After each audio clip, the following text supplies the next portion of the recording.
Hey y'all, I think this is kind of fascinating. I have no idea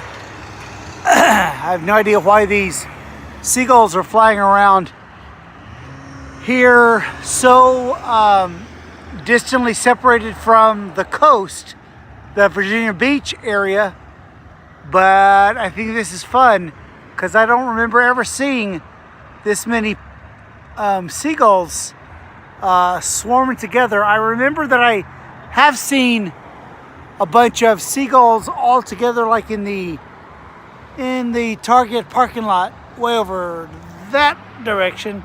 But this is cool because I've never seen this many seagulls just all together flying in a group like right here.